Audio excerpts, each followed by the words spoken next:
Hazoul, Anne-Sophie Siknaïsm et bienvenue dans cette nouvelle petite vidéo où nous allons parler des profils d'images. Les picture style. Donc, ensemble, comment installer ces profils d'images dans votre boîtier, bien sûr dans les boîtiers de marque Canon, mais sur les autres marques. Par exemple, Nikon par exemple, je l'ai essayé et ça marche, mais c'est pas la même méthode. Donc dans cette vidéo, on va s'intéresser à un profil d'image, un picture style populaire, Smith Cine Style, qui parvient du groupe Technicolor. Allez, après jingle.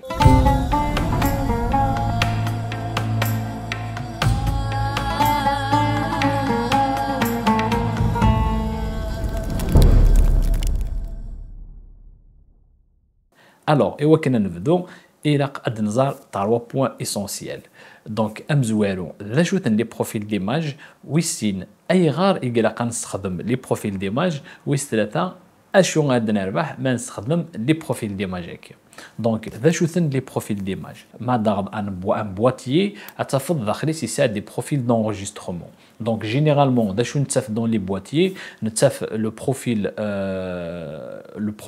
standard, le premier profil, le profil paysage, le profil portrait, le profil monochrome, etc.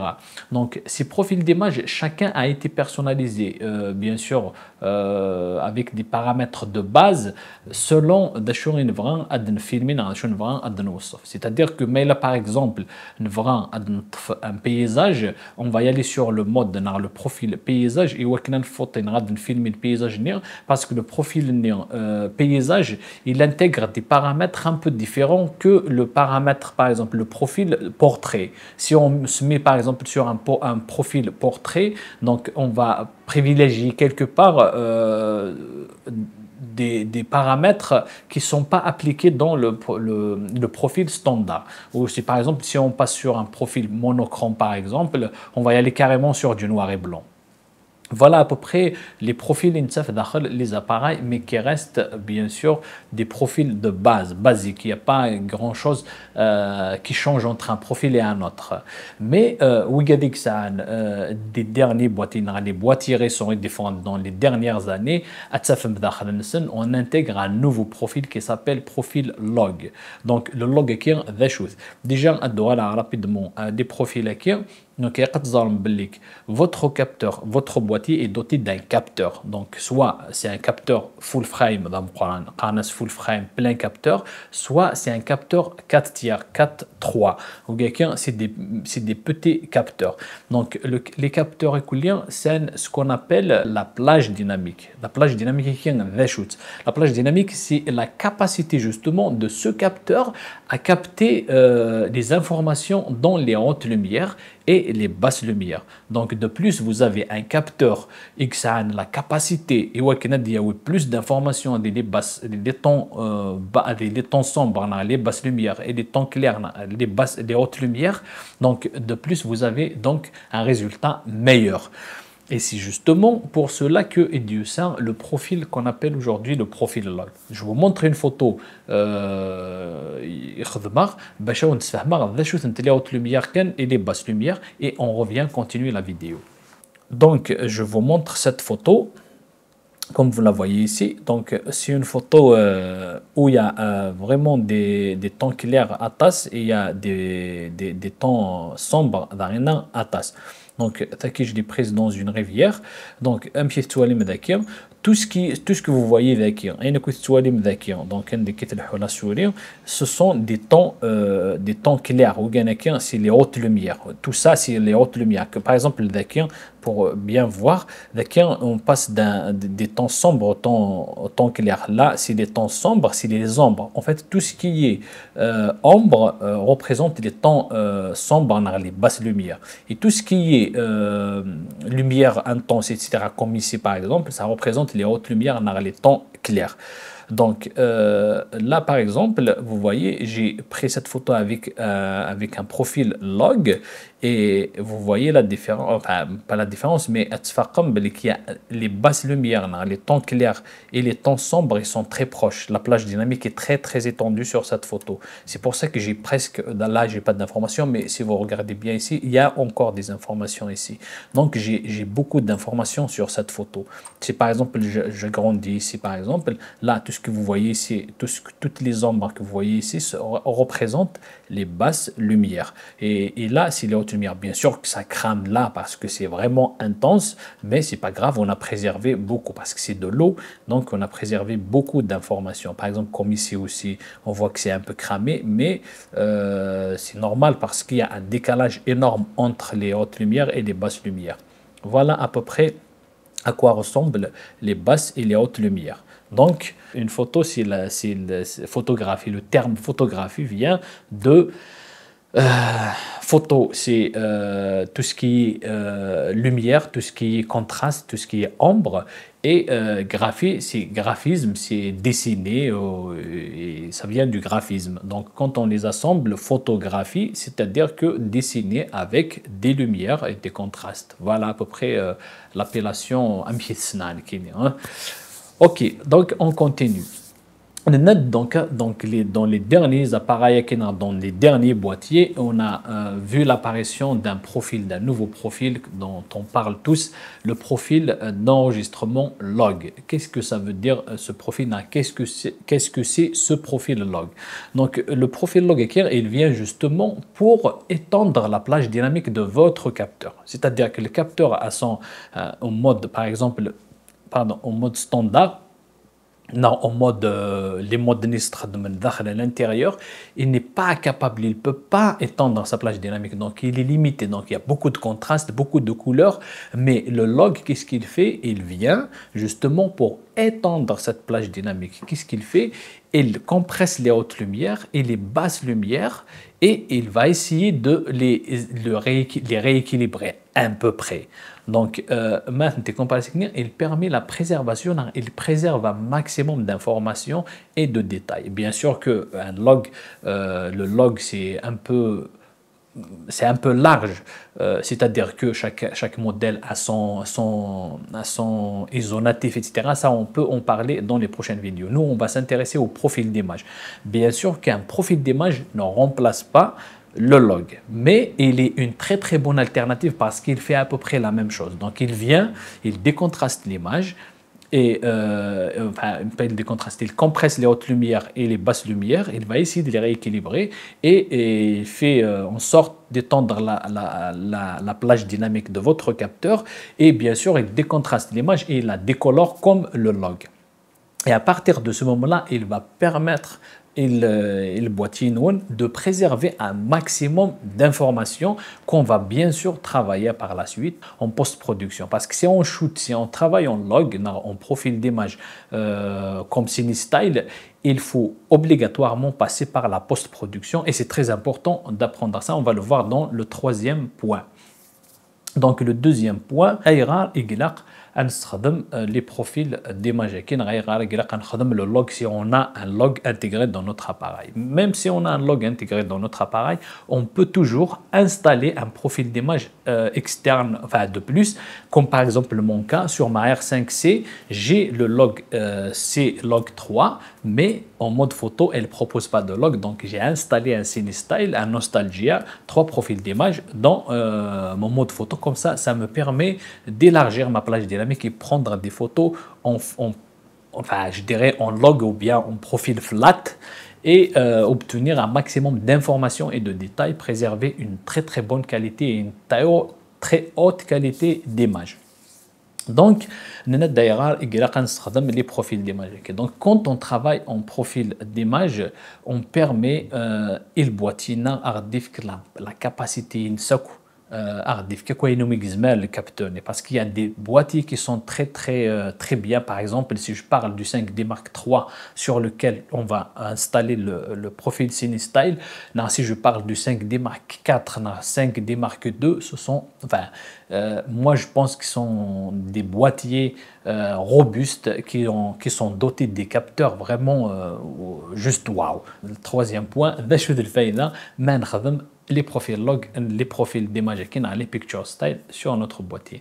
Donc, la première des choses, maintenant, on rentre dans une autre catégorie de travail, une autre façon de travailler. Donc, dans une façon de travailler un peu plus professionnelle, non carrément professionnelle. Pourquoi? Parce que maintenant, le profil log, comme je disais tout à l'heure. Donc, on est obligé de passer par la post-production. Donc, on va retravailler nos images.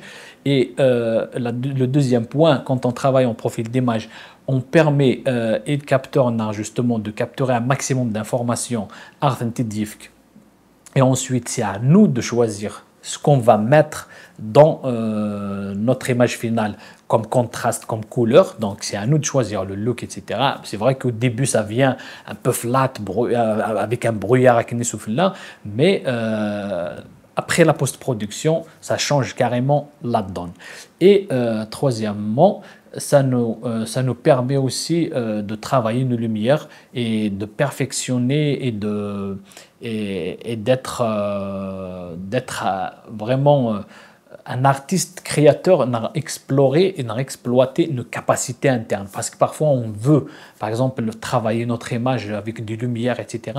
Mais avec les profils standards, ça, c'est limité. Mais avec un profil externe comme CineStyle, qu'on va voir un profil log, vraiment, on peut y aller très loin. C'est presque illimité. Chacun, il peut travailler son image à son goût, comme il le souhaite lui.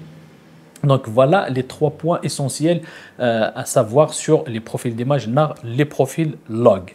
Mais nous connaissons, on va s'intéresser au profil d'image picture style. Le log, on en parlera peut-être dans les prochaines vidéos, comment bien l'exposer, etc. Donc c'est le même principe, même pour ce log, pour le profil d'image. Il sert comment l'installer, comment le configurer, comment bien l'exposer surtout, et quel est l'ISO Native. D'ailleurs, je vous laisse voir quelques plans comment écrire le CineStyle, et un petit dévoile le résultat.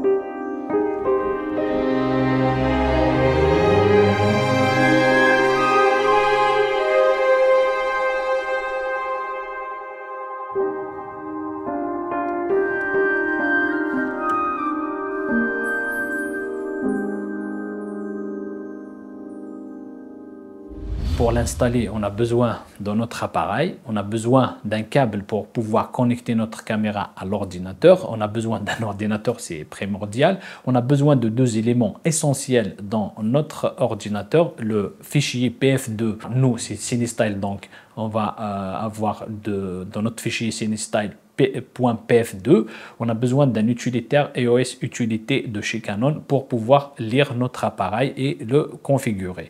Bien sûr, je vous ai mis les liens dans la description pour le CineStyle pour pouvoir le récupérer sur le site officiel Technicolor. Et je vous mets aussi le lien de canon.fr pour pouvoir télécharger le EOS utilité et Winoffice. C'est très simple à faire, je vous montre comment faire. On se rend sur le site canon.fr. Donc là, je vous mets le lien dans la description.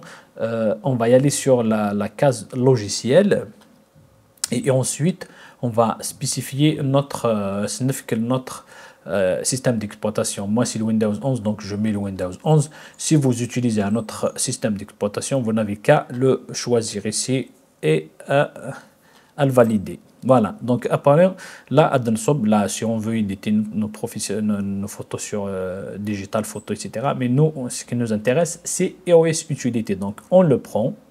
On n'a qu'à cliquer sur télécharger. Après, on voit qu'il donne la dernière version. Et on clique sur télécharger, télécharger, et ça se télécharge. C'est un peu tes fichiers. Et l'installation est standard.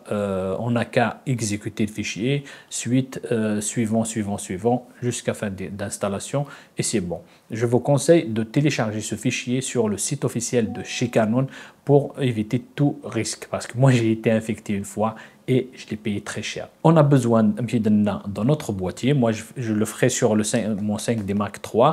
Après, c'est valable pour tous les boîtiers pratiquement de marque Canon. Les DSLR, bien sûr. Moi, je l'ai essayé sur le 5D Mark III, le 5D Mark II, Mark IV, 60D, 700D, 600D. Et plein d'autres, le R5C. Donc, vous pouvez le faire sur pratiquement tous les boîtiers DSLR de chez Canon. Nous, on a besoin aussi de notre câble USB pour pouvoir connecter notre boîtier à l'ordinateur. Donc, c'est ce que je ferai là. Et une fois c'est fait, et une chose est très importante, il faut être en mode manuel sur votre boîtier et en mode photo. Si vous êtes en mode vidéo, en mode automatique, sur un autre mode, ça ne fonctionnera pas. Donc, il faut se mettre en mode manuel et mode photo sur votre boîtier. Une fois c'est fait, une fois que vous avez installé votre logiciel, normalement, une fois que vous connectez votre appareil à l'ordinateur, vous allumez votre appareil et normalement, dès que l'appareil est allumé, le logiciel s'exécute automatiquement, comme vous le voyez ici. Donc, il nous sort cette fenêtre. Moi, ça me donne le iOS 5D Mark III. Vous, ça sera votre boîtier Aondif que la référence est ici. Donc, la première des choses à faire, c'est d'aller sur prise de vue à distance. Voilà, et on clique là-dessus.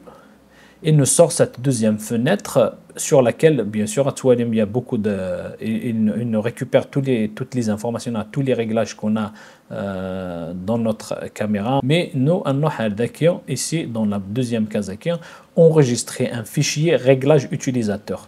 Donc, nous, ce sera le paramètre qui nous intéresse. Comme vous le voyez ici, moi, c'est déjà installé, mais j'ai deux cases vide. Juste, je reviens vite sur les paramètres utilisateurs qu'on trouve dans pratiquement tous les boîtiers. Vous avez toujours minimum 3 emplacements pour paramétrer vos propres pré-réglages. Vous pouvez bien sûr mettre CineStyle et d'autres profils. Il faut que ça soit .pf2. Donc, on va voir comment faire sur le défaut 2, puisque sur le défaut 1, je l'ai déjà, mais je peux bien sûr le supprimer comme ça, et ça me donne des profils standards de ma caméra. Et donc, là, c'est-à-dire que là, le profil qui est enregistré sur défaut utilisateur 1, c'est le profil standard. Donc, nous, pour le changer, on va y aller sur cette case. Et on n'a qu'à chercher notre fichier PF2, comme vous le voyez ici, c'est une Technicolor CineStyle, et on n'a qu'à l'ouvrir. Et une fois ouvert, il l'a chargé, on met OK, on attend un peu. Et c'est bon, c'est installé. On n'a après qu'à fermer le truc. Et on déconnecte notre appareil photo. Après avoir bien sûr, il faut l'éteindre. Et une fois que vous l'avez installé, le CineStyle ne vient pas automatiquement s'exécuter sur votre appareil. On va allumer notre boîtier. Il faut y aller sur Menu. Bon, je me lève pour que vous puissiez voir mieux. Donc, on va sur Menu. Et sur le 5D Mark III, il est sur la 3e colonne de la première page. Donc, on clique ici, défaut 1, défaut 2. Donc, moi, c'est le défaut 1, je l'ai installé ici. Et je l'ai aussi sur le défaut 2. Et donc, pour l'activer, on n'a qu'à cliquer sur ça et il est activé. Et je n'ai qu'à en profiter. Et voilà, nous voilà comment installer un profil d'image sur notre boîtier. Et bien sûr que cette méthode est valable pour tous les autres profils d'image et vraiment s'installer. Mais le plus important, il faut que ça soit des points PF2. pour que votre appareil les accepte. J'espère que vous avez appris quelque chose. Avant de vous quitter, voilà un petit résumé sur notre chaîne. Alors, Durafil Production est une entreprise de production audiovisuelle et cinématographique. Sur cette chaîne, on publie, on partage avec vous ce qu'on sait faire dans notre savoir. On anime une émission de rencontre. On rencontre donc des artistes, des hommes de culture, des personnalités et des lieux emblématiques. Et aussi, on produit et on publie des clips. Et on a pensé à vous partager justement ce genre de vidéos pour vous montrer des astuces et comment faire pour perfectionner dans le domaine de l'audiovisuel. N'hésitez pas à nous encourager à vous abonner à notre chaîne et bien sûr à me poser vos questions si vous en avez. Mais sinon, profitez de votre CineStyle et je vous dis à bientôt. Ciao!